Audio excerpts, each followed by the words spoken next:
I'm hesitant to just go online and order some genetic test and take a swab and send my stuff in, because I've always been cautious as to what these companies will do with that genetic information. And if you don't own your genetic information, well, theoretically, there could come a point in time where they sell your genetic information to insurers, and they look at your DNA and they say, oh, you know what? He actually has a marker here for early disease, and so we're not going to insure him. I'm not saying this happens, but I do think there are a lot of ethical issues at play here.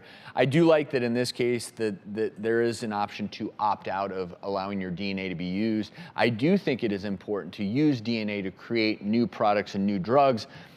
What I do not like is when companies use your information, period. I'm talking about companies that use your home mailing address, people that use your phone number and DNA. Yeah, and they do, and the companies do this all the time, and it's an opt-out, not an opt-in.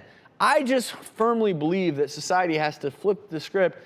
Everything should be opt-in. I'm so sick of how all of our information is out there being sold, and we're not in control of it. It's opt-out, opt-out. I think what's startling is how much of it we are kind of buying into or doing on our own. I think with all of the revelations about social media lately and how these apps are infiltrating your phone, and they can monitor your texts and they can monitor your calls, and then another company is buying that information.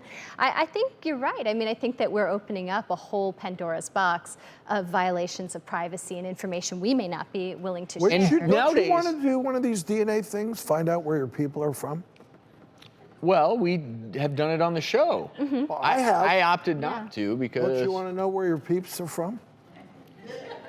I mean, I know you may think you know where your peeps are from. They're from Earth? I think there's a small part of me that, yes. But having said that, until I have a little bit more control, I opt to not. I would just tell people, be conscious that when you're getting your DNA tested for anything, ask the question, okay, well, who else will have access to my DNA? And if there's a possibility that you could sell it to someone else, just know whether you have the option to opt out or opt in. And if you opt in, you may help discover some new great drug someday that'll save your life and maybe a loved one's. No, I enjoyed that info of where your people came from. Remind me where your peeps are from? Well, Eastern Europe primarily, Poland, Russia, Ukraine, right. But then Northern Italy and Germany. It's kind of interesting. Yeah, it is. All right. Dr. B, have you... My people? Where's my tribe? Well, not surprisingly, I'm Indian, so most of the people were from India and the Middle East, but I think the one surprise... Did you get a little curveball? Was I did have a curveball, and it's interesting because I spent 2 months of medical school in Sweden, and nobody could understand why I wanted to go there and why I wanted to rotate there, and it's a place for me that's always had a great affinity, and sure enough, I'm 10% Swedish somehow, which was really interesting. Yeah, so that was sort of fascinating, but of course, after the fact, you always try to justify everything. But it was, it's my favorite part of the world. Somebody's got some splaining to do. Yeah, seriously.